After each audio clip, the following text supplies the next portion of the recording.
Boa noite, boa noite.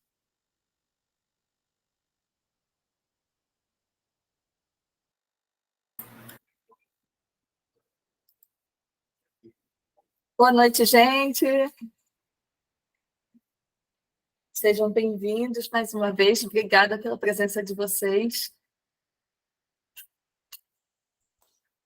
Tá tudo bem? Todo mundo está conseguindo acessar aí os nossos materiais? Alguém está com dúvida no acesso?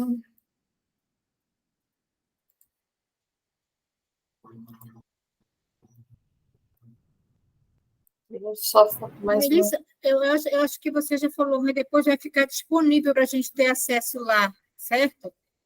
Eu não precisa ficar Sim. baixando. Não, eu não vou retirar o acesso, não. Só se o Google disser assim, não quero mais sala de aula. Só se o Google Tá. disser assim, não vai mais existir sala de aula. Mas mesmo assim, eu tenho os arquivos guardados, mas eu não vou retirar o acesso, não. Eu não gosto de retirar o acesso, não. Eu não acho Porque justo. é muito conteúdo para a gente baixar, consumir, ler, não dá. É, Tem que ser é, devagar. eu não tiro acesso, não, né? Eu gosto de botar os materiais e deixar lá, porque sempre podem precisar para estar fazendo alguma consulta, tirar alguma dúvida. E o grupo do WhatsApp também, eu sempre deixo eles ativos, eu não desfaço deles também, não. Então, é, então, mais uma vez, os nossos materiaizinhos. Deixa eu só fazer aqui, dividir a tela com vocês, caso alguém não tenha visto, e até para deixar registrado também os colegas posteriormente que não estejam aqui ver depois. Os nossos materiais, eles ficam aqui na sala de aula do Google. Na primeira página, aqui na primeira aba, nós temos o mural, onde a gente deixa os nossos recadinhos, tira algumas dúvidas, se precisar. E aqui na aba atividades, os nossos materiais vão ficar armazenados. Aqui onde tem gravação e materiais dos encontros, eu deixo todos os PowerPoints, todas as apresentações e as nossas gravações também. As duas primeiras já estão aqui. Eu estou deixando sempre como um arquivo no YouTube e um arquivo de vídeo, porque caso a pessoa não consiga acessar o arquivo de vídeo, eles vão estar no arquivo não listado lá no YouTube também, tá? Então, está tudo armazenado aqui. E aí, caso alguém queira baixar os materiais, é só vir aqui, clica no módulo que você quer baixar, clica em cima do material, vem aqui abrir como documento do Google e arquivo, fazer download e escolher o tipo de arquivo que você quer baixar, se é em Word, se é em PDF, se é em ODT, em TXT, tá?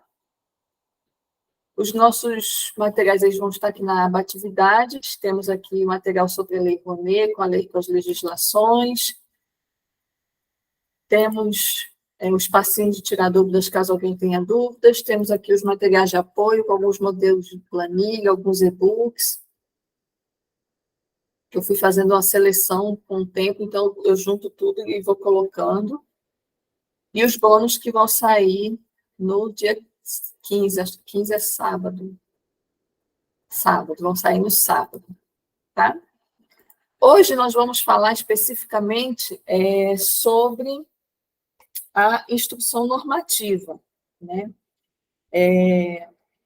A instrução normativa, ela é aquele documento que vai estar aí regendo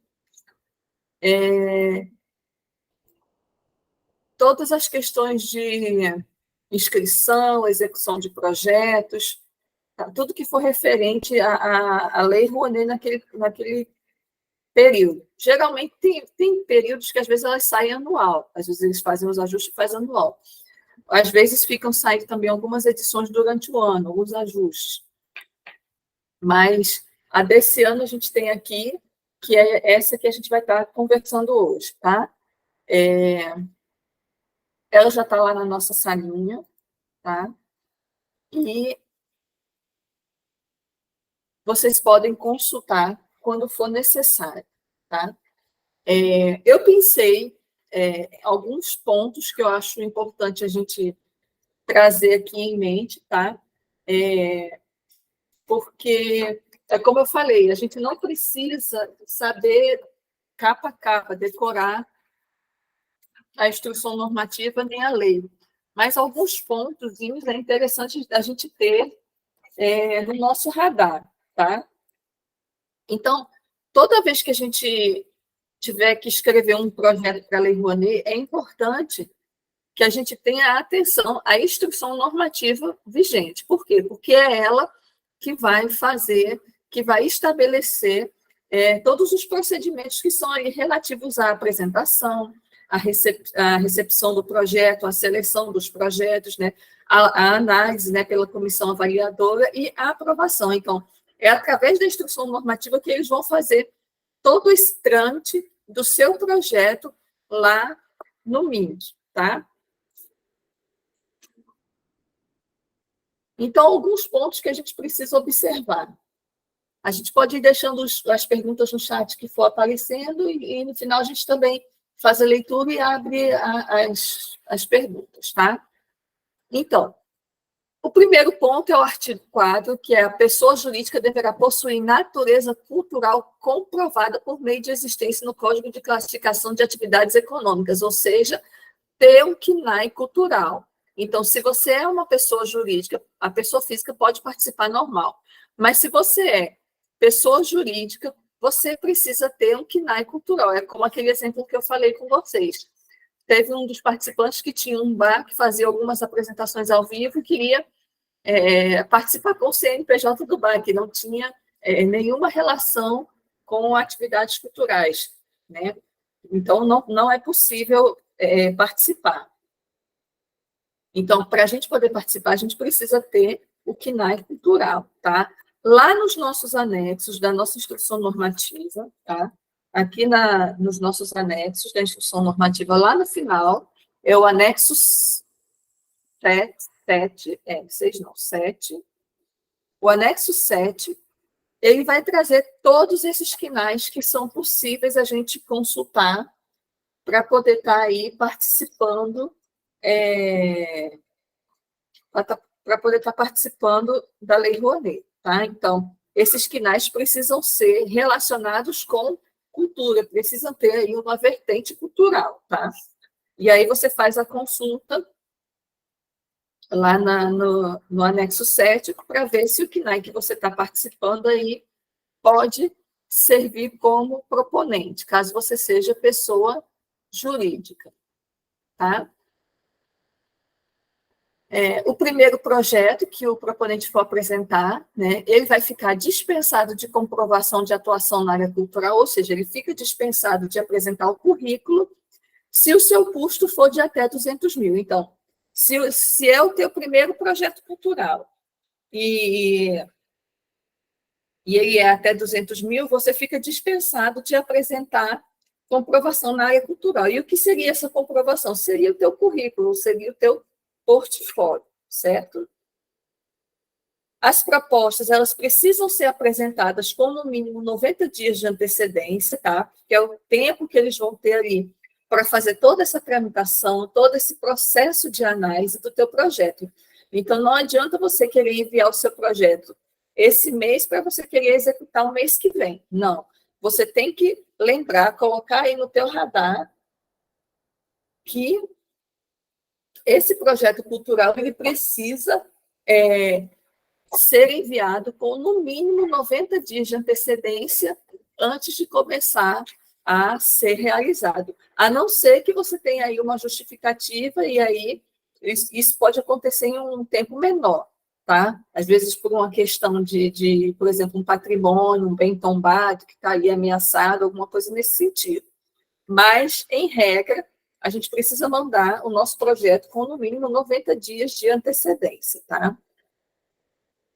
Será permitida a coexistência de planos anuais ou plurianuais com outros projetos, desde que justificados pelo proponente e o orçamento não se sobrepõe nos itens orçamentários, ou seja, pode apresentar vários projetos plurianuais, desde que eles não sejam, não se sobreponham aos mesmos itens orçamentários, ou seja, se em um projeto você pede alimentação, ao apresentar o próximo projeto, sendo do próprio proponente, para uma ação cultural ali na tua instituição, não poderia apresentar com o mesmo item orçamentário, ou seja, alimentação. Você teria que solicitar outros tipos de ações. Será permitida a coexistência de planos plurianuais para equipamentos culturais diversos apresentados pelo mesmo proponente, ou seja, se o mesmo proponente ele for responsável por vários equipamentos culturais, vamos dizer que ele dirige um museu e um centro cultural, então ele pode apresentar projetos plurianuais, sendo o mesmo proponente, tá? Valores, né? Ontem a grande questão aqui era a questão dos valores. Quantos projetos a gente pode estar enviando, como é que seriam essa questão desses valores? O empreendedor individual, com enquadramento em microempreendedor individual, que é o MEI, e para as pessoas físicas, elas podem ter até 4 projetos ativos, totalizando R$ 1 milhão. Os demais enquadramentos de empreendedor individual, até 8 projetos ativos, totalizando até R$ 6 milhões. Para sociedades limitadas, Unipessoal e as sociedades limitadas, LTDA, e as demais pessoas jurídicas, ou seja, as ONGs, elas podem ter até 16 projetos ativos, totalizando até 10 milhões. O valor aprovado para a captação por projeto fica limitado a R$ 1 milhão, respeitando-se as exceções. Considere-se a carteira de um mesmo proponente, a pessoa física que também constitua como que se constitua como tipos empresariais ou sócios de demais pessoas jurídicas, ou seja, se você é proponente e você faz parte de outras empresas e elas também enviam o projeto delas, vocês têm que ter cuidado, porque isso vai implicar no número de projetos que você também vai poder estar apresentando, tá? Então, conta como se fosse sua participação também em outros projetos, como se você também fosse proponente em outros projetos. O custo per capita, ou seja, o valor por pessoa beneficiada pelo produto dos projetos apresentados, não poderá passar terá que ser de até R$300, ou seja, não pode ser maior que 300, ou seja, o seu público beneficiado ali pelo seu projeto deverá ter um custo de até R$300 por pessoa. Se for maior do que isso, a própria planilha do SAIC não fecha, tá? A proposta cultural poderá prever rúbrica de contratação de contador e de advogado, tá? Vocês vão perceber lá na frente que é um item obrigatório, tá? Advogados também obrigatório e deve aí estar respeitando a questão dos honorários de acordo com as tabelas da OAB, tá?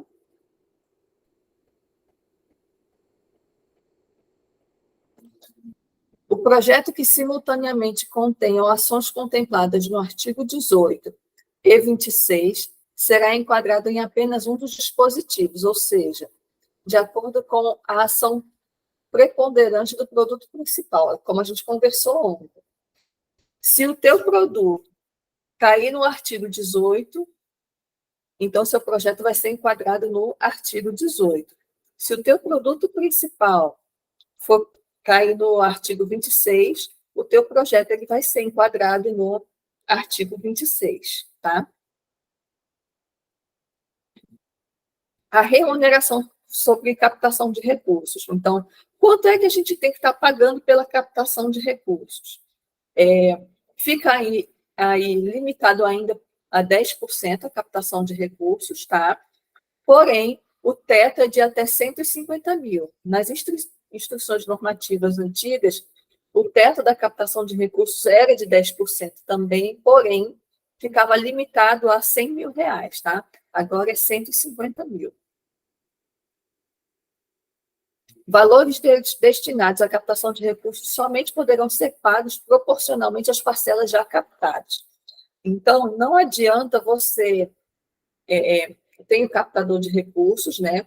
Tem lá os valores da captação de recursos, mas você fez uma captação de um valor X para o teu projeto, porém, esse valor da captação de recursos só vai ser possível direcionar a pessoa que fez a captação de recursos de acordo com a porcentagem que você já captou naquele momento, tá?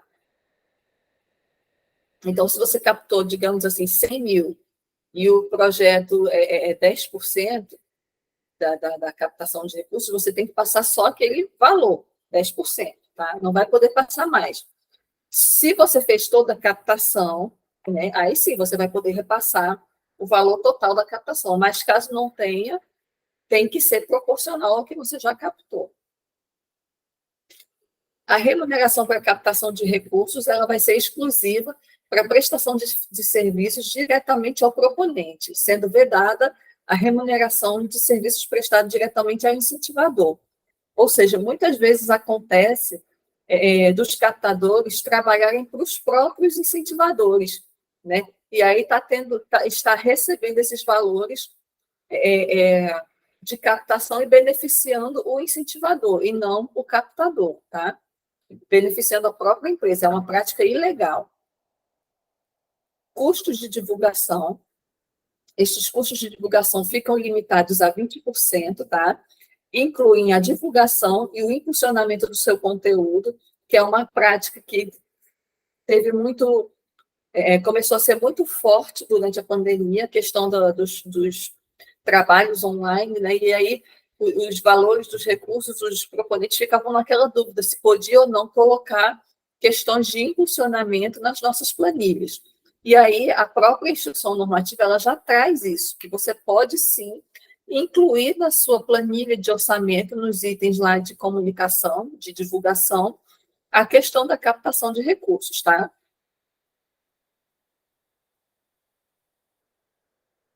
Os custos de divulgação que compreendem assessoria de comunicação, despesas com divulgação e impulsionamento de conteúdos não poderão passar de 20%, tá? Tem que ser de até 20%. A previsão de custos de administração não poderá passar também de 15%, ou seja, questões de administração de projetos terá que ser de até 15%, tá? E o que eles entendem, né, como despesas administrativas? Aquisição ou locação de bens, locação de imóveis, pagamentos de encargos, tributos, pagamentos relativos a questões administrativas, tarifas bancárias, impostos, telefone, internet, água, tá? Isso são questões administrativas. Custos relativos a postagens de correspondência, remuneração de pessoal do administrativo, né? Pagamentos dos encargos sociais, dos encargos trabalhistas, isso vai cair em custos administrativos. Custos relativos a transportes de pessoal, tá?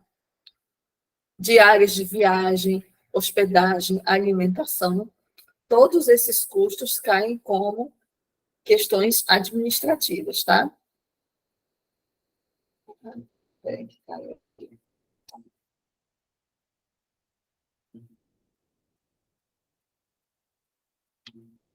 Contratação de serviços necessários à elaboração de projetos culturais também cai na questão de administrativos, tá?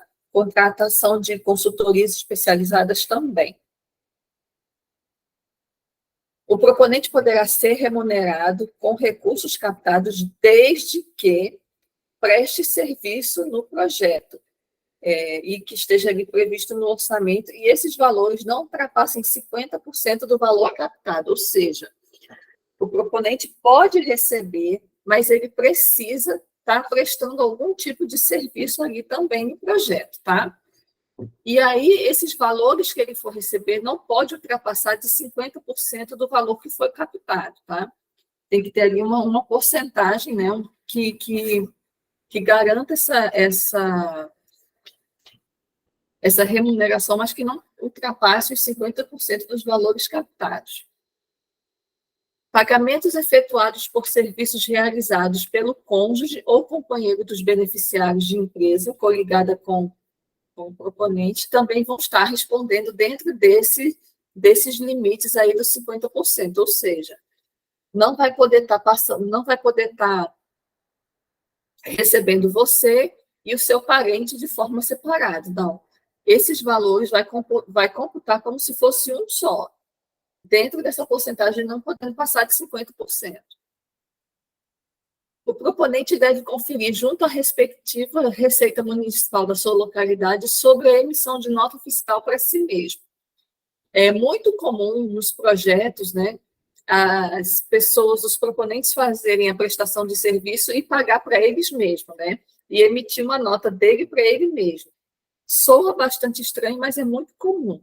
Porém, tem algumas secretarias municipais que não aceitam esse trâmite. E aí, caso você vá fazer esse pagamento, você tem que ir até a Receita Municipal da localidade e fazer essa consulta para saber se pode fazer esse pagamento a si mesmo ou como é que eles orientam que seja feito esse tipo de tramitação lá no município de vocês.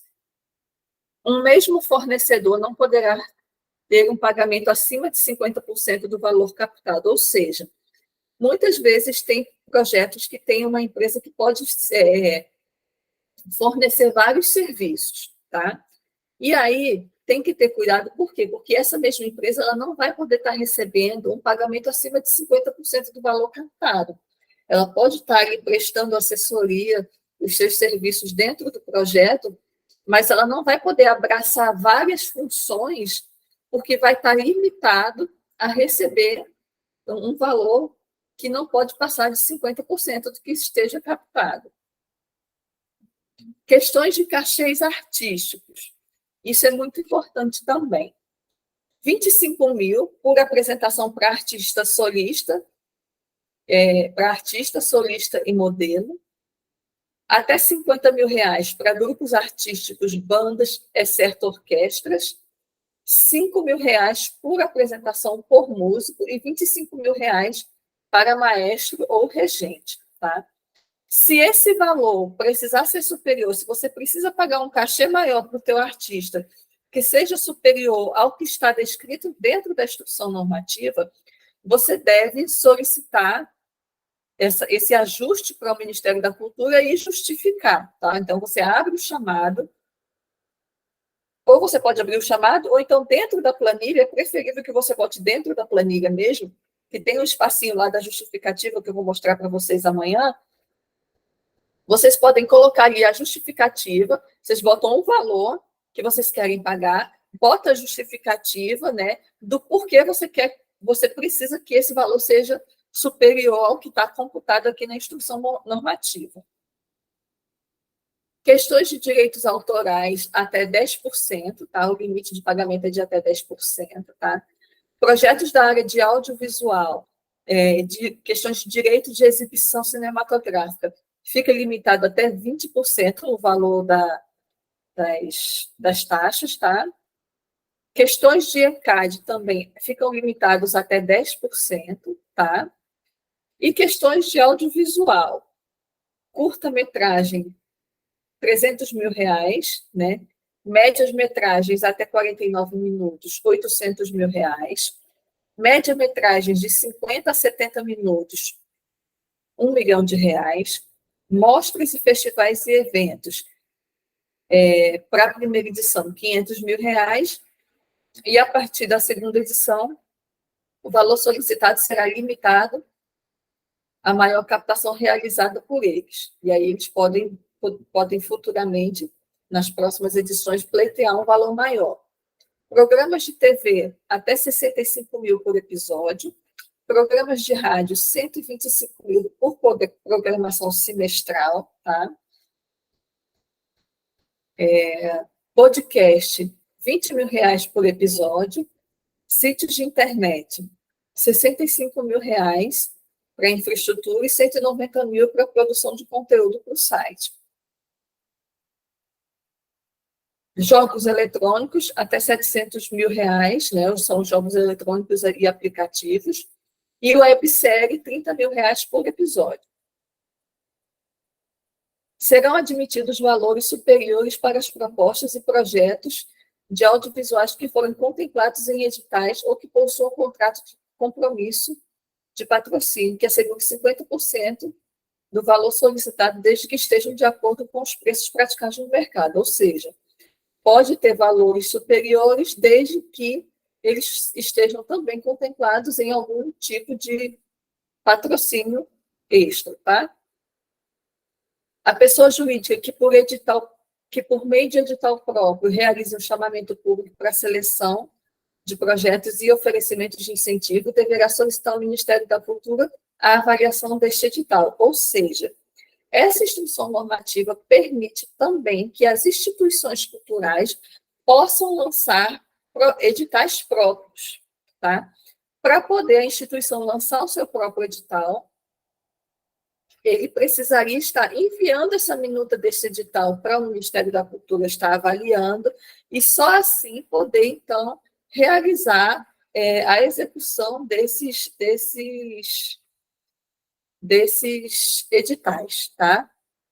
E aí, o que precisaria ter nessa minuta desse edital? Precisaria ter a descrição do objeto do chamamento público, precisaria ter os tipos de proponentes que podem ser beneficiados, se seriam pessoas jurídicas ou físicas, precisaria ter o valor total a ser incentivado, valores e quantidades previstas dos projetos, né, e os proponentes que forem selecionados. E aí o regulamento teria que ter as seguintes características: a descrição do chamamento público, tipos de proponente, valor total a ser incentivado, quantidades previstas de projetos contemplados, valores a serem contemplados por área ou por segmento artístico, público-alvo das regiões de estados e municípios a serem contemplados pelo referido edital, e o cronograma do chamamento público, tá, com as datas já cadastradas dentro do SALIP, e as regras de participação da seleção dos projetos. Em relação a planos de distribuição, tá?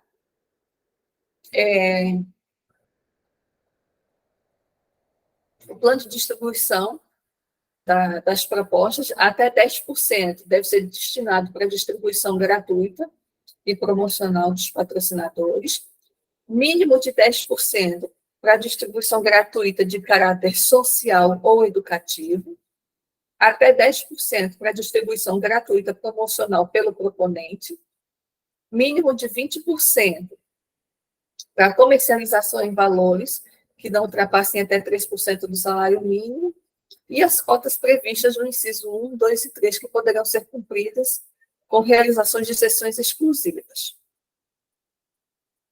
Ingressos ou produtos culturais resultantes poderão ser comercializados em valores, né, a critério do proponente, desde que o preço médio do ingresso ou produto tenha um limite de até R$ 250, ou seja, você pode cobrar ingressos do teu projeto cultural lá, da tua apresentação cultural, da tua circulação, porém, esses ingressos não vão poder passar de R$ 250. Questões de medida de ampliação de acesso. Doação de até 10% dos produtos resultantes da execução do projeto, da distribuição gratuita, ampliação de meia entrada, oferecimento de transporte gratuito e disponibilizar na internet os registros audiovisuais. Então, tudo isso são medidas de ampliação de acesso, ou seja, precisa constar lá no teu projeto medidas de ampliação de acesso, tá? É obrigatório. A gente tem que entender que muitos desses dados que eles estão colocando aqui, ampliação de acesso, questões de gratuidade, são questões de acessibilidade, são questões obrigatórias que precisa ter na tua proposta. E que, se não for contemplada na tua proposta, com certeza vai voltar como diligência, tá? Garantir a captação e vinculação de imagens, realização gratuita de atividades paralelas, como exposições, oficinas, mostras, treinamentos. ações culturais voltadas para o público infantil, atividades culturais, estabelecimentos prisionais, estabelecer parceria visando a capacitação de agentes culturais, tá? Outras medidas sugeridas por você enquanto proponente e avaliadas e permitidas ou não pela equipe do Ministério.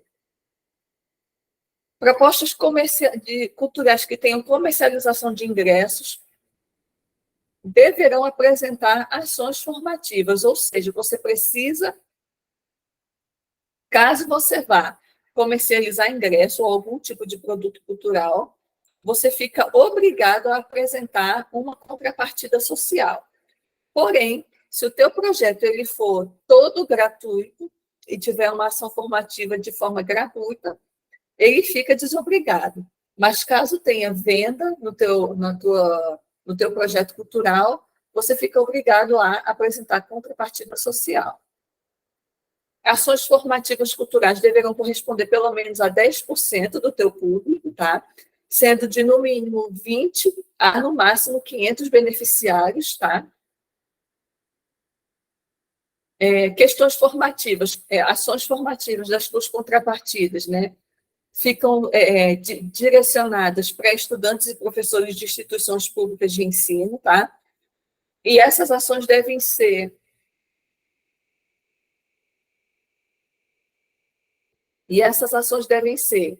bolsas, estudos, ensaios abertos, estágios, medidas sugeridas pelo proponente e avaliada pela comissão também, tá? Se vocês prestarem atenção, como eu falei para vocês ontem, é tudo muito amplo, visando atingir pessoas, né? Sempre pensando no coletivo, no acesso à cultura. Então, sempre que a gente for pensar no nosso projeto, a gente tem que pensar no maior número de pessoas possíveis que o nosso projeto vai atingir. E quanto mais ele tiver ações gratuitas, mais fácil ele fica de ser aprovado também, tá? E como é que acontece aí o fluxo do teu projeto, né? Ele vai passar por um exame preliminar de admissibilidade, né? Você vai inscrever e ele vai para o exame de admissibilidade, passa pela autorização de captação de recursos, passa pela captação mínima de recursos pelo proponente, passa pelo estágio de readequação, tá? Passa pela análise da área técnica, passa pela aprovação de execução, liberação de movimentação de recursos, execução e prestação de contas. Então, isso aqui é o fluxo do teu projeto.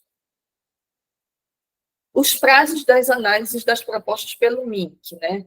Então, quanto tempo ele vai demorar para analisar o teu projeto? Então, o prazo máximo de análise do teu projeto pode ser entre 60 até 120 dias, tá?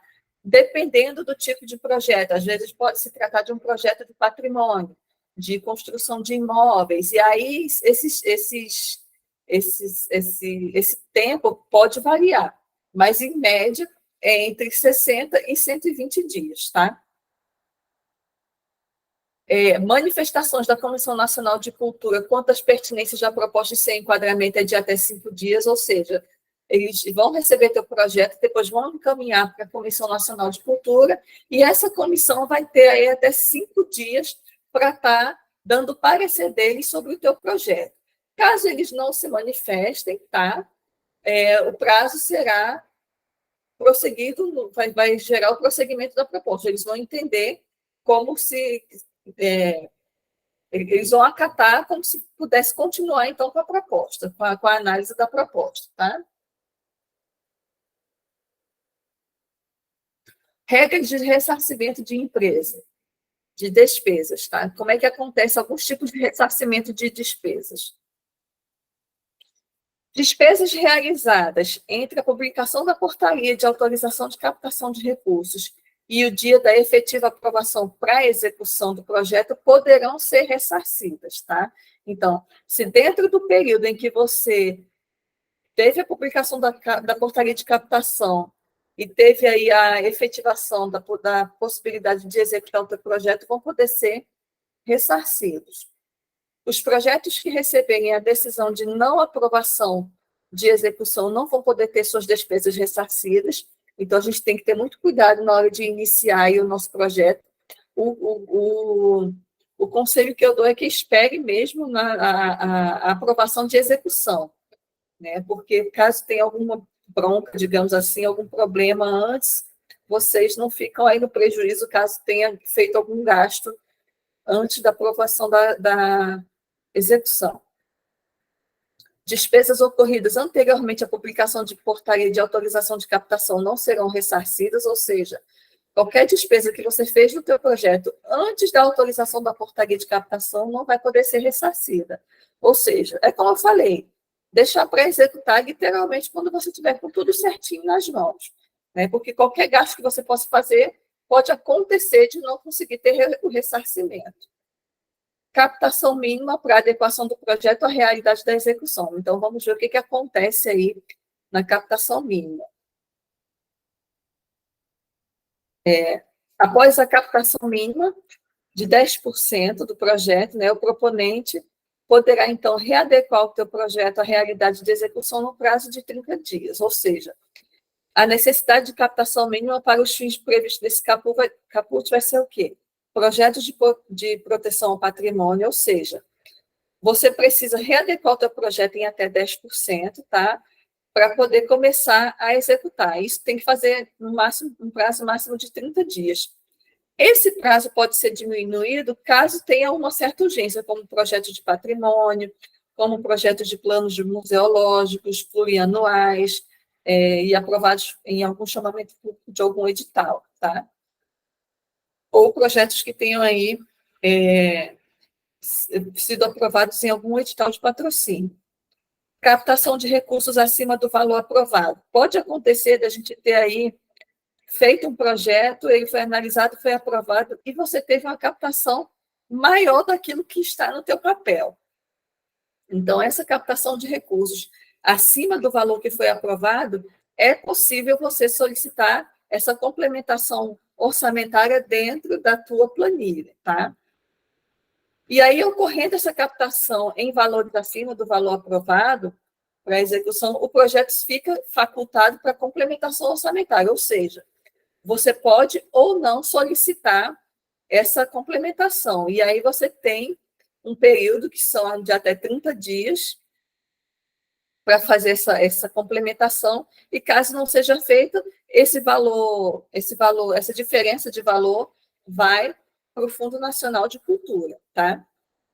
Isso é o que eu acabei de falar aqui, né? Você tem até 30 dias para poder fazer isso, caso não faça, o valor vai ser recolhido para o Fundo Nacional de Cultura, não fica com o proponente, tá? Não aprovação do projeto. É possível transferência de valores para outros projetos do mesmo proponente. Digamos que você fez o projeto, aprovou, captou os recursos, mas na hora da aprovação da execução, né, ele não foi aprovado para executar. E aí, caso você tenha algum outro projeto lá no MINC que esteja em período de captação, você pode solicitar a transferência desses recursos para esse outro projeto. Isso também você vai fazer em até 30 dias, tá? E caso não seja feito, esses valores vai para o Fundo Nacional de Cultura, também não fica com o proponente, tá? Isso foi o que eu acabei de falar aqui. Casos em que a movimentação de recursos pode ser autorizada antes de atingir os 20% da captação. Pode acontecer de você ter autorização de captação de recursos antes de atingir... pode acontecer de você ter essa autorização de movimentação dos recursos antes de você atingir os 20% da captação, tá? Mas isso são em alguns casos, né, de demanda urgente, digamos assim. Que são o quê? Que sejam medidas urgentes, por exemplo, na hora da restauração de um bem imóvel, tá? Projetos contemplados em seleções públicas em algum edital, por exemplo, que já esteja com o seu contrato de patrocínio. Prazos para captação de recursos limitado ao exercício fiscal da portaria de autorização para captação de recursos, podendo ser prorrogado, ou seja, o prazo para captação de recursos fica limitado ao exercício fiscal da portaria, em que essa portaria saiu, né, para realizar a captação, e pode ser prorrogado. O prazo para captar recursos será iniciado na data da publicação da portaria de autorização de captação de recursos, ou seja, quando você fez o projeto, ele foi aprovado e saiu no edital, no Diário Oficial, a portaria para você captar recursos, neste momento você já está autorizado a captar os recursos, tá? E aí você vai ter um prazo máximo de captação, tá? Com algumas prorrogações, algumas eventuais prorrogações. Então, o Ministério vai estar concedendo aí para você, de forma automática, até 24 meses para você tentar captar e executar os recursos do teu projeto. E vai ter algumas exceções em casos extremos, né? Em casos de força maior, em casos de projeto de patrimônio histórico, né? Em caso de contrato de patrocínio. E essas são as exceções, tá? Mas, em regra, fica aí os 24 meses para captar, tá? Prazos para captação de recursos, no caso de planos anuais, plurianuais e em calendários específicos, não terão prorrogação, ou seja, se você não conseguiu captar os recursos dentro daquele período que você propôs o teu projeto de plano anual ou plurianual ou de algum calendário específico, nesse caso eles não vão ser permitidos ter prorrogação, tá? Não serão concedidas prorrogações de captação aos projetos de planos plurianuais e atividades em calendários específicos, considerando seus cronogramas previamente informados ou historicamente definidos. Os cronogramas dos projetos de Lei Rouanet, geralmente, quando é um projeto simples, eles pedem para que a gente não coloque as datas fixas, né, para que a gente tenha essa certa... como é que eu posso falar? Maleabilidade, não sei se essa palavra seria mais correta, mas que colocasse uma data que fosse ali, que você pudesse mexer. Mas essa questão você não poderia pensar para planos plurianuais, né? Esses planos plurianuais e os calendários específicos, eles precisam ter as datas ali corretas, tá? Mas os projetos simples, não. Limite para remanejamentos entre itens orçamentários. Serão permitidos o remanejamento entre os itens orçamentários de um projeto cultural, tá? Para você poder fazer esse remanejamento, precisa de uma prévia autorização do Ministério, tá? E esses valores de orçamentos do projeto, eles precisam estar dentro do limite de até 50% do valor aprovado. Valores que impliquem em alterações acima de 50%, né, do valor ou do item que se aplique à inclusão de novos itens orçamentários que não alterem o total do projeto. Eles devem ser submetidos previamente à análise do MINC. Transferência de saldos podem ser feitas para outro projeto aprovado do mesmo proponente em até 60 dias. Então, como é que acontece isso? Se você fez o projeto, né, executou, prestou contas, deixa eu explicar aqui.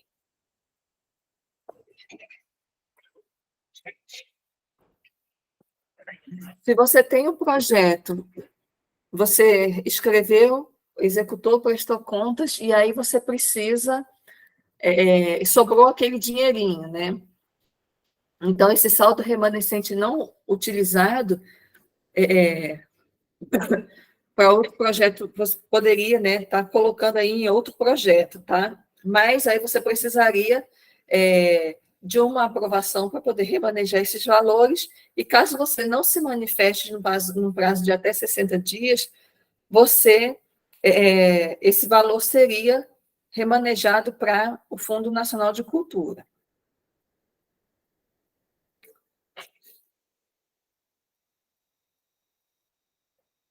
Projetos acima de 5 milhões terão acompanhamentos específicos com visita em loco, ou seja, questões de prestação, né, de prestação de contas, digamos assim, eles vão fazer vai ter uma forma de acompanhamento específica. Quando saiu essas instruções normativas e esses documentos, esses decretos e tal, eles informaram que iria sair no prazo máximo de 30 dias, uma cartilha sobre prestação de contas.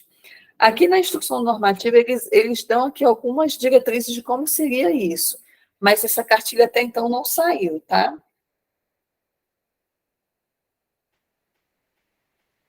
Para projetos com valor aprovado, para execução acima de 5 milhões, será realizado um monitoramento específico, que se dará por meio de acompanhamento definido nessa sessão.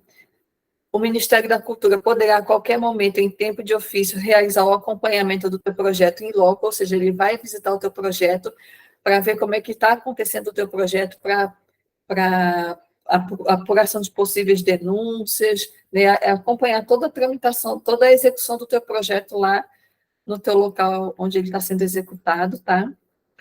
Metodologia de prestação de contas considera o porte do projeto, priorizando o alcance do projeto. Metodologia de prestação de contas dos projetos incentivados com os recursos de incentivo à cultura vai observar o seguinte disposto: pequeno porte de até 750 mil, tá? Eles vão fazer uma análise da prestação de contas e considerará o alcance do projeto. Pequeno porte até 200 mil, eles vão fazer uma análise de prestação de contas e poderá ocorrer no formato também em loco, dispensando uma avaliação financeira, tá? Metodologia de prestação de contas considera o porte do projeto, priorizando a verdade real e os resultados alcançados. Projetos de médio porte, até 750 mil e até 5 milhões, eles vão estar solicitando um relatório de execução do projeto e um relatório financeiro, tá? Projetos de grande porte, acima de 5 milhões, eles vão estar solicitando a realização de a execução de um relatório de execução e um relatório de execução financeira, tá? E vão fazer um monitoramento específico, né? E a prestação de contas deverá considerar, em todos os casos, a verdade real e os resultados alcançados, ou seja, aquilo que tiver dentro ali dos relatórios, tá? Critérios para análise de prestação de contas aprovada com ressalva ou reprovada, né? Então, como é que vai ser essa prestação de contas?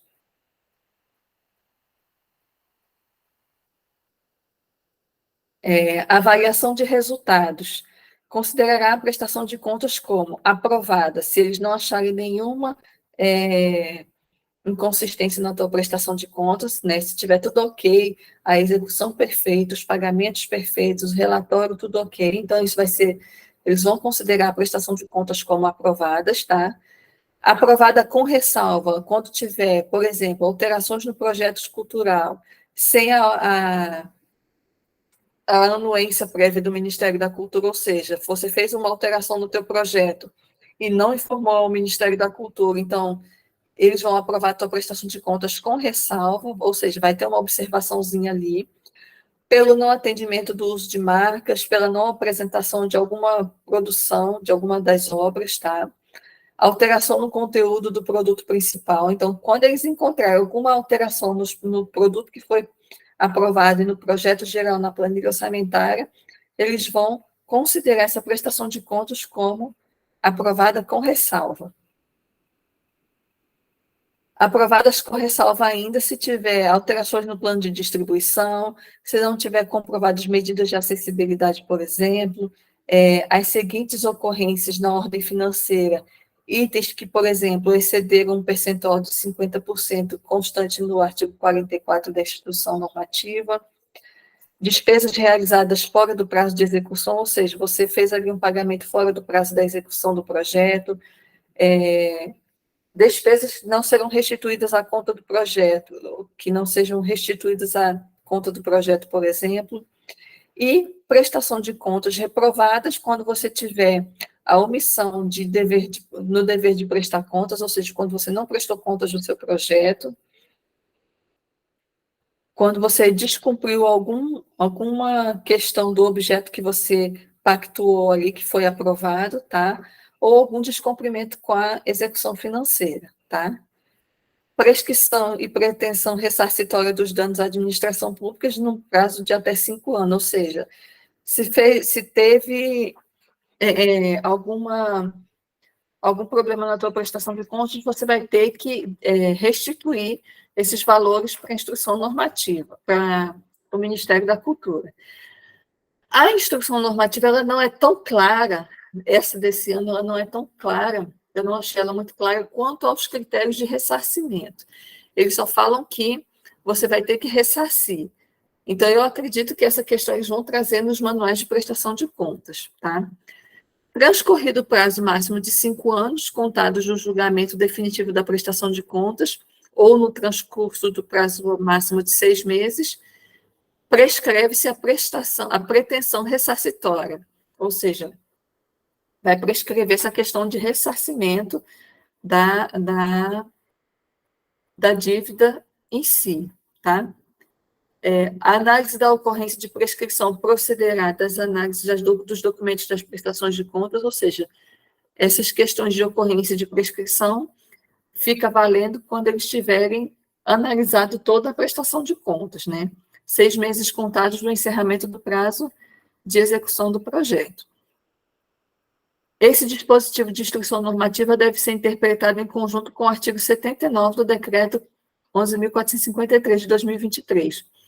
O Ministério da Cultura conhecerá de ofício os casos de prescrição do Poder Administrativo sancionatário, nos termos do disposto 9.873, de 23 de novembro de 99.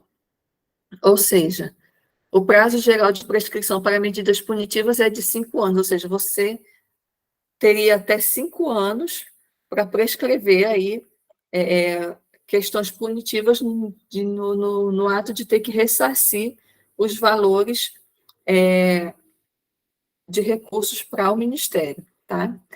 Prazo de guarda de documentos, o proponente deverá manter e preservar a documentação num prazo máximo de até 5 anos, né, contados do fim da vigência do projeto e disponibilizá-la no Ministério da Cultura e nos órgãos de controle, tá? Os proponentes devem sempre conferir se, no caso concreto, estarão sujeitos também a eventuais prazos maiores de guarda de documentações, caso seja necessário, tá?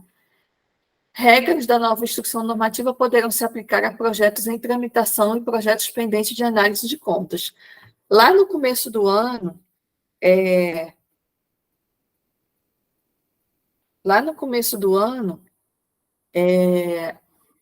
teve um problema de que tinha muito projeto, muitos proponentes que estavam aguardando seus projetos serem aprovados no período da gestão passada.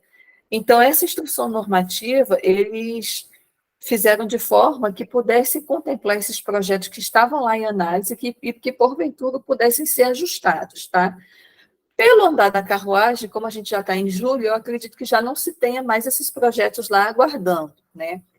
Mas no começo do ano, quando saiu essa instrução normativa, era possível esses projetos que estavam aguardando análise ou que já tivessem sido analisados poderem sofrer ajustes no momento da publicação dessa instrução normativa para eles poderem ser tramitados e executados da melhor forma possível, tá?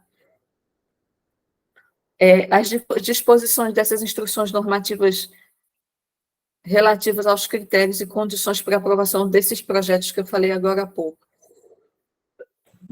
O projeto cultural aprovado antes da entrada em vigor dessa instrução normativa que a gente está hoje, aplica-se a regra vigente da data de aprovação, ou seja, eles poderiam começar a tramitar para poder sofrer os seus ajustes e serem executados. As normas dessa instrução normativa aplicam-se a todos os projetos pendentes de análise ou julgamento das contas e o início do processo de revisão do dano erário, ou seja, que são aqueles projetos que estavam lá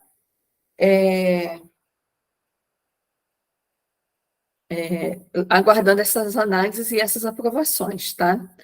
Normas desta instrução normativa aplicam-se a todos os projetos pendentes de análise, né, como eu falei agora há pouco. As propostas culturais que estejam em tramitação na data de entrada de vigor desta instrução normativa deverão ser devolvidas ao proponente para reformulação quando incompatíveis com as condições dos critérios de aprovação, ou seja, eles estavam dando aí uma chance para aqueles projetos que estavam lá aguardando análise poderem fazer os ajustes e assim seguirem nas análises e aprovação para poder serem aprovados e executados, tá? Anualmente, as inscrições da Lei Rouanet, elas acontecem de 1º de fevereiro a 30 de novembro de cada ano, tá? Sendo que projetos de planos plurianuais são de 1º de janeiro até 30 de setembro, tá? E os projetos simples é de 1º de fevereiro a 30 de novembro, tá? Esse ano, como saiu um pouco mais tarde essa instrução normativa, eu acredito que eles devam prorrogar um pouco essas inscrições até dezembro, meados de dezembro, não sei. É só um palpite, né? Não vou dizer que vai ser. Mas até que se prove o contrário, né, fica aí o critério de inscrição, de 1º de fevereiro até 30 de novembro, tá? E atenção nas seguintes informações, dentro aqui da instrução normativa, a gente tem ainda o anexo 1, que traz um glossário, o anexo 2, que traz uma declaração de responsabilidade, o 3, que traz todos os documentos que são obrigatórios para a gente estar apresentando os projetos para a Lei Rouanet, que estão naquele checklistzinho que eu deixei lá na nossa salinha que eu mostrei para vocês ontem. O anexo 4, que ele fala dos segmentos culturais, tá? Ele fala dos segmentos que se enquadram no artigo 18 e no artigo 26, tá? Ele escreve, ou seja, a gente escreve o projeto técnico e verifica nesses anexos o segmento cultural em que se enquadra, né, o segmento do seu projeto, tá? O anexo 5 fala das tarifas bancárias, o 6 fala do controle e o 7 fala dos CNPJs permitidos para concorrerem aí na Lei Rouanet, tá? Deixa eu ver aqui como é que está o nosso chat para a gente abrir as perguntas, tá? Deixa eu pegar aqui do tablet, fica melhor de ver.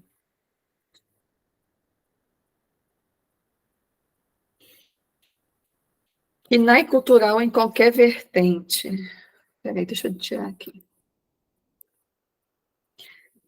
INAI cultural em qualquer vertente das artes, precisa estar na área de cultura, né? Na área de arte, né? Primeiro projeto só pode ser no valor de 200 mil se você não tiver portfólio até 200 mil, mas se você tiver o seu portfólio, pode ser acima de 200 mil. O MEI tem limite de faturamento anual. Esse recurso não é contabilizado como faturamento?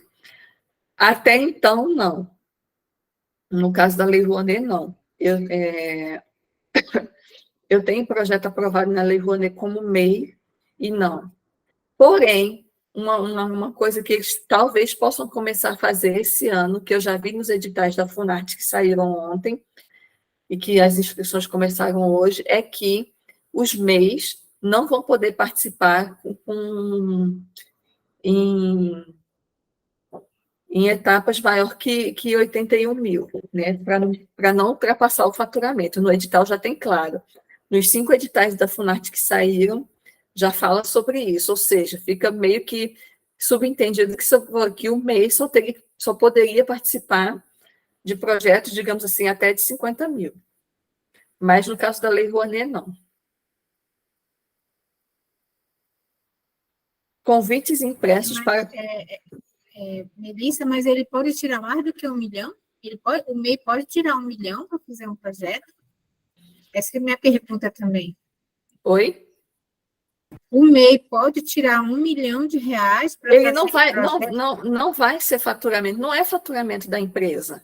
Mas aí ele pode tirar isso para fazer porque o projeto? Ele não vai para, no caso da Rouanet, ele não vai ser considerado como faturamento, porque o recurso é do projeto e não é faturamento da empresa.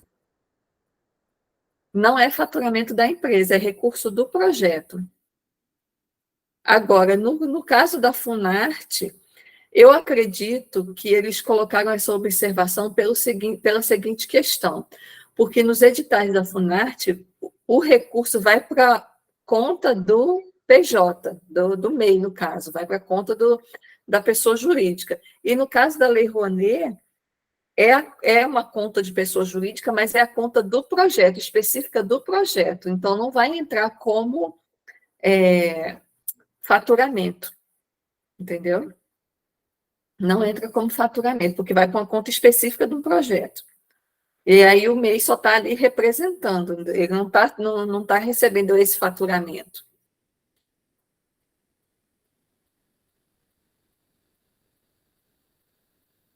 Convites impressos para patrocinadores, podemos colocar como custos de divulgação? Pode sim. Dentro dos custos vinculados, não é possível utilizar mais que 50% do total com um único fornecedor ou com um único tipo de serviço, com um único fornecedor. Esses preços praticados no mercado serão os 3 orçamentos prevalecendo o menor, ou pode usar a tabela da FGV corrigidas pelo IPCA. Provavelmente eles vão pedir os orçamentos, que eles já me pediram esse ano orçamento. Esse ano eles me pediram 3 orçamentos de um projeto. O captador pode ser o proponente, ele pode receber pela captação e outras funções, vai bater de novo com aquilo da porcentagem, com aquela questão da porcentagem. Ele vai receber o de captação, mas aí só vai poder receber até 10%, que no caso da captação. E aí, se ele for receber por outra função, ele não vai poder exceder 50% do valor, então ele teria que escolher qual é o valor que ele vai querer receber, se é de captação ou se é de outra função. Sobre advogados e contadores, será obrigatória a contratação no âmbito do projeto? Sim. São muitas obrigações, sim. Os 15% referente às despesas administrativas são obrigatórios ou a gente pode colocar quando quiser? Pode ajustar lá, a gente vai ver isso no Salic amanhã, que a gente pode ajustar essas porcentagens. Submissão de proposta tem que ser com 90 dias de antecedência da realização. Isso no caso de já haver a carta de intenção do patrocinador. Essa carta de intenção é item obrigatório na hora de inscrição? Não é um item obrigatório, não. Você inscreve seu projeto sem a carta de intenção. Como funciona essa autorização prévia do MINC para proceder com o remanejamento dentro do projeto? Será um ofício encaminhado? Você vai abrir um chamado dentro do Salic Web. Abre um chamado dentro do Salic Web, informando desses ajustes, que precisa fazer esses ajustes. O que seria comentar melhor verdade real e resultados alcançados. Dentro do teu projeto, lá nos teus relatórios, eles veriam que seria, né, essa verdade real, ou seja, eles vão ver através do relatório quais foram os resultados alcançados com base nas medidas de análise lá do teu projeto. Você, por exemplo, você vai ter as suas listas de presença, você vai ter número de público, isso eles vão entender como os resultados alcançados e como a verdade real da realização da proposta. Quantos projetos um proponente iniciante pode ter? Não é iniciante, é o tipo de proponente, se é pessoa física, se é pessoa jurídica, ele vai ter um número de projetos de acordo com o tipo de proponente, tá? Não interessa se ele vai ser iniciante ou não, tá bom? Como funcionam os projetos plurianuais? Eles podem ser plurianuais, ou seja, de 2 anos, podem ser de 3 anos e podem ser de 4 anos, ou seja, você cria um plano de trabalho para a tua instituição cultural, em que vai realizar essas ações, por exemplo, oficinas, pagamento de aluguel, pagamento de instrutores, de materiais, de alimentos, isso é um plano plurianual, você tem ali uma instituição cultural que precisa funcionar, que vai oferecer algum tipo de projeto por 2 anos, ou por 3 anos, ou por 4 anos, tá? E aí, você precisa apresentar esse plano de trabalho dos 2 anos, dos 3 anos ou dos 4 anos, e executar nesse período. Quando terminar a execução, você vai prestar contas, né? E se porventura você tiver interesse em realizar novamente o projeto, você tem que submeter de novo um projeto para passar novamente para análise, para poder, então, realizar novamente a proposta em si. Recurso do projeto é isento de emissão de nota fiscal, portanto, não entra no faturamento da empresa. Isso mesmo. 3 orçamentos de todos os itens, geralmente eles pedem, de todos os itens, tá? Mas quantos são os projetos para pessoa física e jurídica? Quantidade de cada? É como eu falei, depende do tipo de projeto. A gente viu lá no começo. Mais uma vez, vou repetir assim.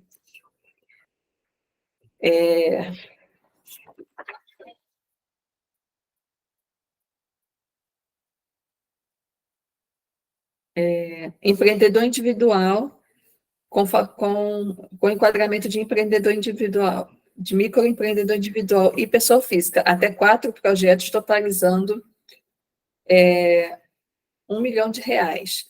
Empreendedor individual EI, até 8 projetos totalizando R$ 6 milhões. Sociedades limitadas, unipessoal, sociedades limitadas e demais pessoas jurídicas, até 16 projetos totalizando R$ 10 milhões. Esses são os valores. Qual nível de detalhe devo colocar na prestação de contas de um projeto de manutenção de corpo artístico? Como atividades semanais durante 10 meses. Coloco as listas de presença, fotos de todos os encontros ou faço a amostragem? Você coloca, faz um relatório de tudo que aconteceu e na prestação de contas também, se a tua planilha, você vai prestar contas de tudo que você propôs na tua planilha. Todos os gastos que você propôs na tua planilha vai ter que aparecer lá na sua prestação de contas. As notas fiscais, os contratos, todos os pagamentos. E as fotos de todas as oficinas, de tudo que ocorreu, né, se tiver vídeos também. Quanto mais detalhe tiver, que possa comprovar que aquilo foi realizado, melhor. A questão do valor por pessoa. Oi? Perdão, oi, Melissa, posso só, porque foi a minha pergunta que você acabou de ler, mas a questão é, por exemplo, eu tenho, sei lá, 45, 50 encontros durante o ano, eu devo colocar todas, escanear Você pode todas as fazer listas de presença? você pode fazer por mês. Por mês. Quantas oficinas você teve? Aí você lança por Perfeito. mês esses números, fica mais fácil, então, nesse sentido. Ótimo. Você pode fazer Legal. por mês. A questão do valor por pessoa, R$ 300, qual é o profissional que iremos pagar esse valor? Não. Entenda. O projeto, os participantes do teu projeto, por exemplo, digamos que teu projeto sejam oficinas, né? E vai participar das oficinas 150 crianças. Então, cada uma dessas 150 crianças terá um custo de até R$ 300. Não pode passar de R$ 300 esse custo. Não é que você vai pagar para essas pessoas, o custo de realização com alimentos, com material de oficina, esse custo por pessoa para realizar essa ação dessa oficina não vai poder passar de R$ 300, entendeu? É nesse sentido, não é que a gente vá pagar para a pessoa. Mas nós recebendo dentro do projeto, temos que emitir a nota fiscal referente à nossa atividade. Isso. Nesse sentido, você envia a nota fiscal, paga a nota fiscal de você para você. É nesse sentido mesmo. E aí você pode ir na Secretaria de Finanças também do teu município para saber se ela se permite, né, realizar esse tipo de tramitação, ou então qual a orientação que eles dão. No caso de cachê de artista solo, o valor de 25 mil é referente a cada show? Quantos shows o artista solo pode fazer em um projeto? É o cachê do projeto, né? Então, teria que ser dividido aí esse cachê no projeto total. Se for maior o valor, é que a gente pede aquela justificativa e falando do valor que a gente precisa, tá? Artista solo se refere à voz e violão, mais a sua equipe? Não, é só o artista se apresentando. A equipe seria outros valores. É possível incluir alteração em site da instituição em um projeto que não seja audiovisual? É possível incluir alteração em site de instituição? Pode. Ajustes no site? Pode. O chamamento público que se refere ao artigo 22, no caso de um festival que terá inscrição de corais deve apresentar a respectiva ficha de inscrição? Sim. Antes de você fazer esse chamamento público, você vai apresentar essa minuta desse chamamento para o Ministério da Cultura, e se eles aprovarem esse chamamento, você vai poder realmente executar esse chamamento e as pessoas vão poder se inscrever, tá? Mas sem autorização deles, você não vai poder fazer isso, não. Você tem que fazer antes. Você tem que apresentar essa minuta dessa inscrição, desse edital. Se eles aprovarem, se eles analisando e aprovando essa minuta, você fica apta a poder realizar, tá? Se por episódio de podcast posso utilizar 20 mil, posso atingir 120 mil num único projeto, sendo 6 episódios por projeto? Pode, porque se é por episódio, né, que você vai estar pleiteando, pode. Até 20 mil por episódio, mas se são vários episódios, né, você vai colocar os valores desses episódios, tá? Eu acho que o Rômulo quer falar.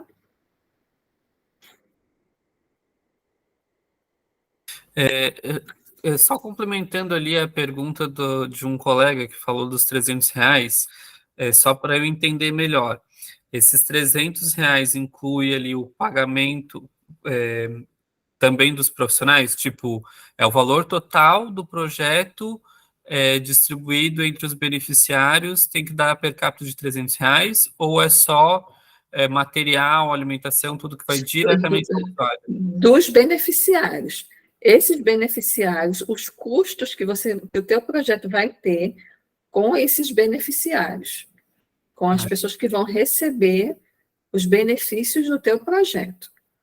Ah, entendi. Então, seria material, alimentação, essas coisas. Todo custo. Uniforme. Isso, exatamente. Todo o custo que vai ter com essas pessoas que serão beneficiadas no projeto, nesse sentido. Perfeito, obrigado. Nada. Em um projeto de ensino de música, posso colocar como material pedagógico a compra de cordas de violão, violino, case para proteção dos instrumentos musicais? Pode. Agora, depende, assim, a gente tem que ter cuidado com algumas aquisições, né? Porque, dependendo do tipo de aquisição, eles não vão permitir, tá? Vamos supor, por exemplo, tenhamos que comprar um computador, notebook, para fazer algum tipo de oficina, enfim, ou para ser utilizado ali na parte administrativa do nosso projeto. Se o valor da aquisição for maior que o valor da locação, aí fica, eles vão permitir essa aquisição, né? Se o valor da locação for maior do que a aquisição, eles vão permitir a aquisição. Mas aí, no final do projeto, se o proponente não conseguir justificar que precisa ficar com esse bem para a continuidade da proposta, ele vai ter que fazer a doação desse bem para uma instituição pública. Então, quando for precisar adquirir alguma coisa, precisa se justificar muito bem o porquê da necessidade de ficar com esse bem, tá? Mais perguntas? Oi, Karen. Melissa, sobre a Instrução Normativa 3, né, que entra em vigor em agosto, né? Tem aqui nesse artigo 22A, que para mim teve duplo sentido de interpretação, por isso que eu quero tirar a dúvida com você. Tá? 22A, defeito. O Ministério da Cultura poderá estabelecer linhas específicas para a seleção de projetos culturais a serem financiados por terceiros, doadores ou patrocinadores, com recurso de incentivo fiscal com base nos recortes previstos no artigo 50 do decreto número 11.453 de 2023. Tá, aí aqui começa, ó. Os doadores e patrocinadores interessados em incentivar projetos selecionados na forma do caput informarão previamente o Ministério da Cultura o volume de recursos que pretende investir e a sua área de interesse, para fins de dimensionamento da ação afirmativa a ser implementada. Aí aqui o segundo também deixa um duplo sentido. A fim de cumprir o que estabelecem os artigos 48 e 50, o Ministério da Cultura poderá realizar prospecção em busca ativa dos possíveis incentivadores, né? Mas aqui eu entendi o seguinte, pode ser a dupla interpretação, né? Porque se o patrocinador tem interesse na isenção fiscal e vai procurar previamente o Ministério da Cultura para já colocar, ter o aporte do recurso. Então, isso quer dizer que é possível que a gente não precise mais bater de porta em porta, que o dinheiro já vai direcionado para o projeto? É uma possibilidade, a não ser que eles abram um outro edital, deve fazer igual o Rio. O Rio tem os editais dos incentivadores, né? Eles mostram ali quais são os valores que tem e as áreas que querem estar patrocinando, né? Mas dá a entender que seria isso mesmo. E o que eu entendi também é que, caso o incentivador não vá até o MINC pode ir procurá-los também. Pois é, e se ele interessa, vou te dar o dinheiro, mas eu quero investir só em música. Aí o Ministério faz a ponte e aí acabou o sofrimento, que a grande dificuldade é o bater de porta em porta, né? Ainda mais artistas de pequeno e médio porte que não tem milhões de seguidores, ficam para trás, porque eles não vão interessar. No plano de mídia da gente é muito menor do que um plano de mídia de um artista grande. E ficaria até mais fácil também. Nossa. Acabaria esse gargalo da captação, né? Porque a aprovação do projeto não é difícil. O grande gargalo continua sendo para a captação em si, e principalmente para os pequenos produtores, né? Eu acho que tinha que haver, assim, sabe, porque as pessoas são mal informadas. O pequeno, no comércio, por exemplo, aqui no DF, nós temos cidades satélites, né? São regiões administrativas, hoje que a gente chama. São 33, como se fossem... o Distrito Federal fosse composto por 33 municípios. E cada região administrativa tem sua administração. E o comércio local não tem noção de que pode ter uma isenção fiscal. Se fosse incentivado aqui o comércio local, incentivar o artista da sua RA, eu acho que a gente ia ter ia acabar com a dificuldade. Porque a realidade do comércio local é a realidade do artista local. Um ajudava o outro, né? Eu penso assim, mas é muita coisa, né? O Ministério a gente sabe que está ressurgindo aí, mas pelo que eu vi na instrução normativa número 3, eu acredito que se for dessa forma vai facilitar muito para a gente. Vai sim. Se Deus quiser, amém. Obrigada, Melissa. Nada. Eu acho que tem mais uma pergunta aqui. Acho que já fiz essa pergunta ontem, mas para confirmar. Em um projeto de média-metragem, posso inserir nas rúbricas o lançamento de um documentário? Entra na distribuição, divulgação? Um projeto de média-metragem? Entra, pode ser. Pode ser. Um projeto de média-metragem. Aí você tem que ver aquelas questões dos minutos, né, quantos minutos seriam, para ver se enquadra direitinho aqui nessa questão do audiovisual que eles colocaram. Eu acho que o Rômulo quer fazer uma pergunta.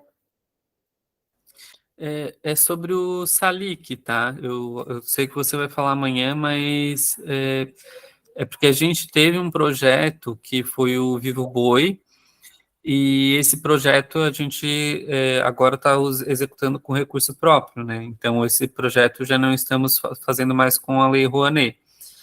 Só que a gente teve um parceiro nosso que ele acabou, mesmo depois de ter fechado a conta, ele acabou fazendo uma doação que seria para a conta da instituição, na conta antiga da Rouanet.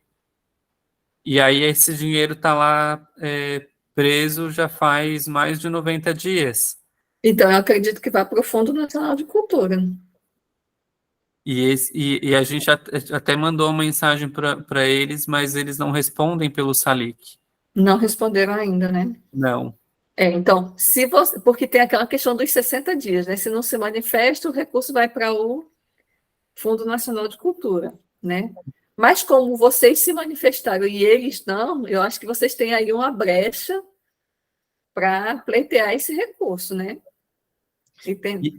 E aí, como é que eu faço? Porque o único contato que eu tenho é pelo SALIC.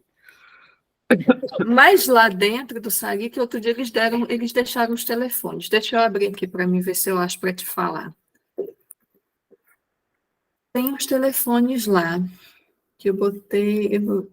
Peraí, deixa eu abrir aqui. Que fala diretamente com os setores. Deixa eu ver aqui.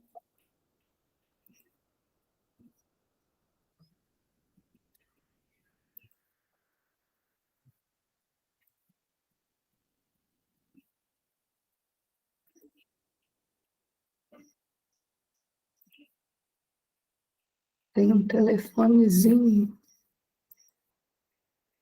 Se eles não tiraram aqui do Salic, ele ainda está. Que eles colocaram aqui nessas paginazinhas aqui de recadinhos assim que a gente abre.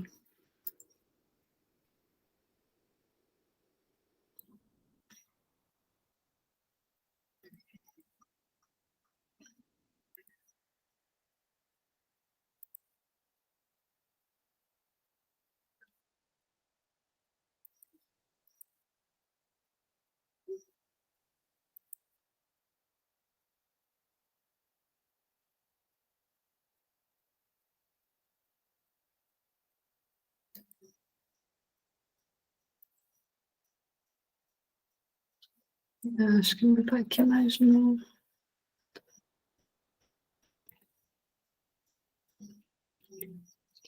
Aqui tem todos os telefones, tem os e-mails deles que eles atendem. Ah, tá aqui. Tá aqui, achei. Vou botar aqui para vocês, aí vocês até anotem. Que tem aqui admissibilidade de homologações, monitoramento e execução, questões técnicas de Salic. E aí tem todos esses telefones. Eu vou deixar aqui para vocês, que é bom a gente sempre ter.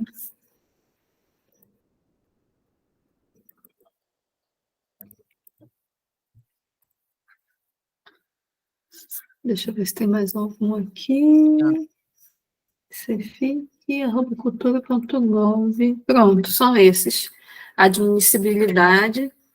E aí é aquilo, né? O que a gente tem é o Salic, né? Que fica ali registrado. Eu, particularmente, eu não gosto de ligar.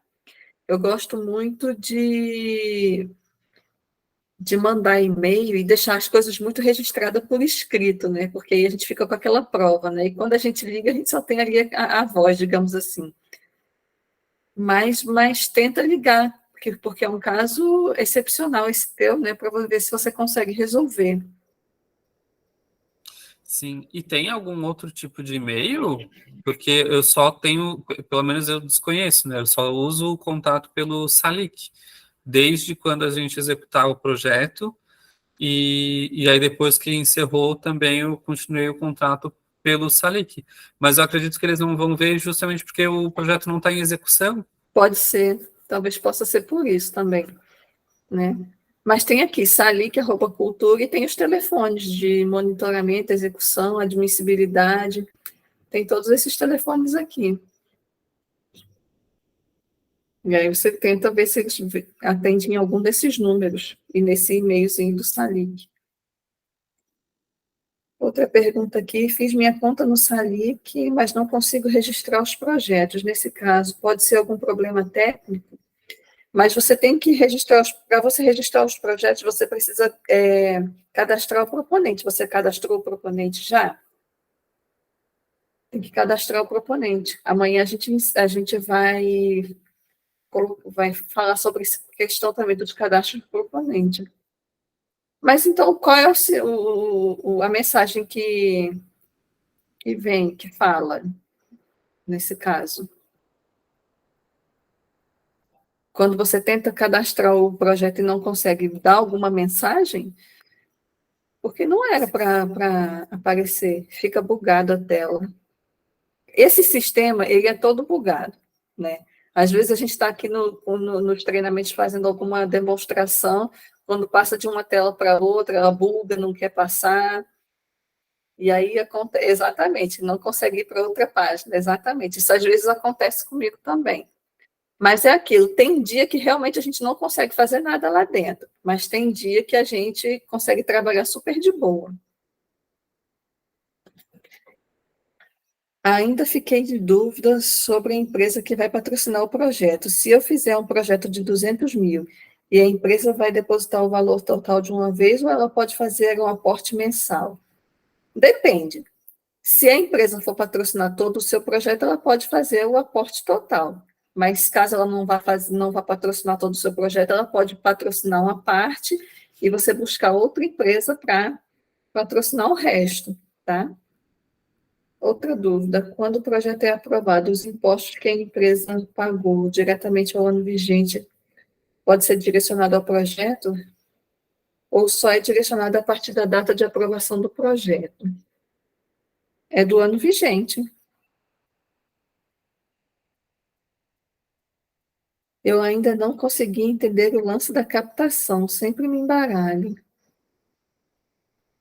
Quanto que o captador pode receber? O captador ele pode receber até 10% do valor captado. E esse valor não pode exceder 150 mil reais. Então, não quer dizer que ele vai receber os 150 mil, mas ele pode receber até 150 mil. Ou seja, se o teu projeto é de 100 mil reais, né? Ele pode receber 10% desse valor na captação, tá? Não podendo passar de 150 mil. 10%. Você tem que fazer a contagem nesses 10%. E na Se elaboração. for 1.500.000, pode receber 150 mil, é isso? Isso. E se for mais que isso, não vai poder receber mais que isso, porque a porcentagem dele é 10% só. A elaboração, podemos receber por ela, nós proponentes, os proponentes não vão poder receber mais que 50%. É aquilo que eu falei, a gente tem que ficar sempre atento à questão das porcentagens, porque às vezes a gente está ali se colocando, enquanto proponente, em várias funções, captação, elaboração do projeto, coordenação, mas a gente tem que se atentar a essa questão da porcentagem. A gente não vai poder receber mais do que 50% do valor captado no nosso projeto, tá? Então, a gente tem que pensar, desenhar o nosso projeto de forma que fique muito claro na nossa cabeça qual é o nosso papel ali.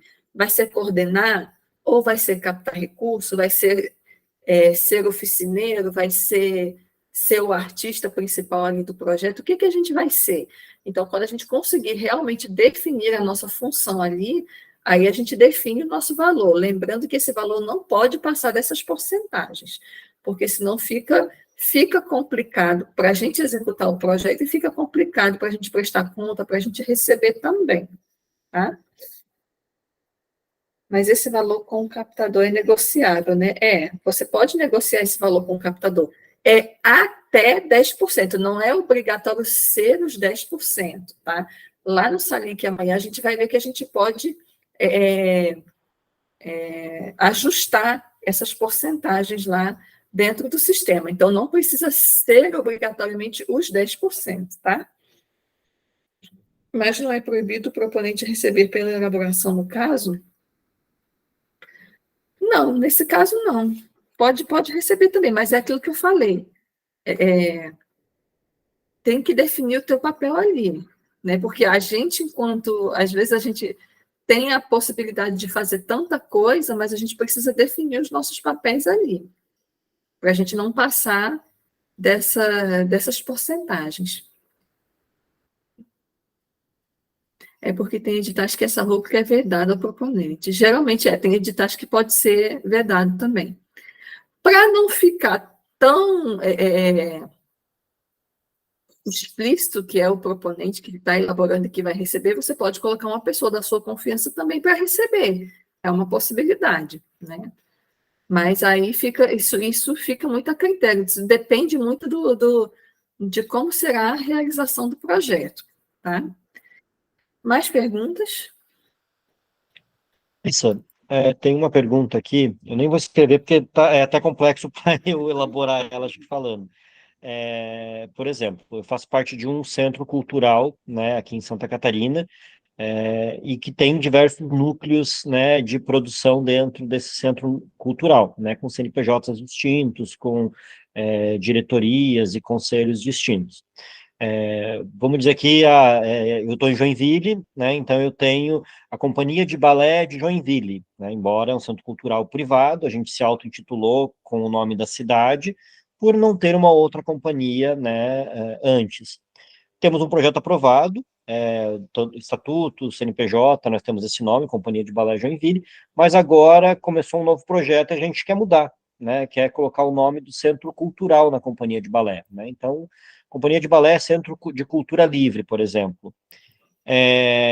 Eu posso fazer isso, né, porque assim, eu aprovei por uma instituição, é a mesma, mas a gente está alterando o nome dessa instituição, né? Por exemplo, as divulgações vão sair com outro nome, enfim. Isso é mais uma dúvida mesmo estratégica para, né, para a instituição, para pensar nesse sentido, que a gente está querendo realmente alterar alguns nomes. E já tem projetos que estão aprovados, né? Então, quão grave é isso, ou Eu enfim, gostaria de esperaria, te ouvir. eu esperaria executar esses projetos primeiro para poder fazer as alterações. Você, no Uhum. caso, estaria alterando o nome da instituição. Exato. Agora, na verdade, agora eu não sei o quanto isso implicaria. Eu acho que não seria bom, porque sabe por quê? Porque isso implicaria na questão do tempo como se chama?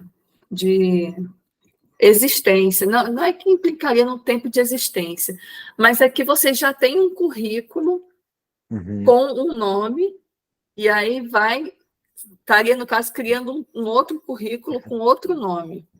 É que essa novela é antiga, na verdade, nós já tínhamos este nome antes, passamos nos auto-intitular com o nome da cidade, e agora estamos querendo voltar para o nome antigo, até porque não somos da cidade, não recebemos nenhum tipo de patrocínio né, por parte da cidade e E tal. existe já trabalhos com esse nome antigo. Existe. Ah, então não tem problema. O problema seria se fosse uma coisa tudo novo, entendeu? Uhum. Se fosse Mesmo tudo sendo novo, Uhum. Mesmo sendo esse nome, o nome, no caso, que a gente não quer alterar agora, estando como razão social no nosso CNPJ, é um nome é. estatutário, então a gente não estaria mais utilizando, e é o nome, inclusive, que foi cadastrado como proponente, né? Uhum, Companhia de Balé de Joinville é a proponente, mas a gente agora vai executar o projeto como Companhia de Balé do Centro Cultural Cultura Livre, por exemplo. uhum. Ah, então não tem problema, não. Então, tranquilo. Deixa eu ver aqui. Eu acho que a Karen quer falar. É uma pergunta aqui sobre o recebimento do proponente, né? Porque tem gente que não tem nota fiscal. Nós temos muitos casos em Brasília de servidores públicos, que também são entes de Servidores públicos não podem participar, eles podem ser voluntários. mas eles não Não podem ser proponentes. pode ser proponente, mas não pode receber. Sério? Ah, então tá. Mas essa aí já matou uma dúvida minha. Mas a outra é o seguinte. Tem gente que não tem MEI e precisa tirar nota fiscal, para não ter que recolher os 3 impostos, né? Que dá quase 30% aí. A RPA, no caso, né? Uhum, uhum. Aqui no DF a gente pratica a seguinte ação. Tem as associações para autônomos, que a gente se filia. Né? Eu mesmo tendo empresa, eu tenho meu CNPJ, às vezes eu tiro nota fiscal por lá, de artista, geralmente. Eu apresentação de um evento, alguma coisa assim, eu tiro pela associação. Então, a gente se filia, e quando a gente precisa de uma nota fiscal, é solicitado direto para essa associação. Que aí a gente, como associado, pode emitir uma nota por ela. Você tinha comentado de entrar em contato com a Fazenda Municipal, né, para ver como é que tirava essa nota avulsa. Nesse caso, a Lei Rouanet, ela aceita essa nota fiscal vindo de um representante, no caso, dessas associações de autônomos? Uma nota fiscal? Aceita. Pode, né? É porque aqui tem algumas regras. O FAC aqui aceita, mas você tem que estar filiado a tantos meses, tem que ter o contrato tudo direitinho, né? Aceito. Então, não tem problema. Não, Sendo a pessoa física, eu posso aceito. dar uma nota da associação. Beleza. Pode. Obrigada, Melissa. Né? Mesmo servidor que estão de licença sem remuneração também não podem receber pela Rouanet. Se tiver sem remuneração, tudo bem, mas servidor com remuneração não pode, tá? Mais perguntas?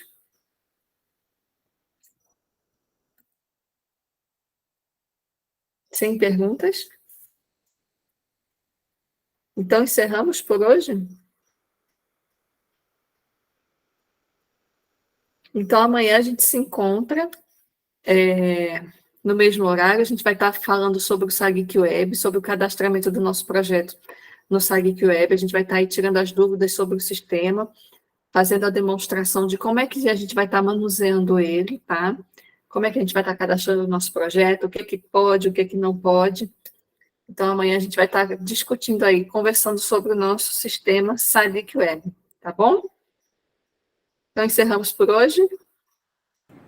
Boa noite. Só mais uma perguntinha, Melissa. Servidor de qualquer esfera, sendo federal, municipal, estadual? Ninguém? Nossa, aqui a gente está mais evoluído, a gente pode.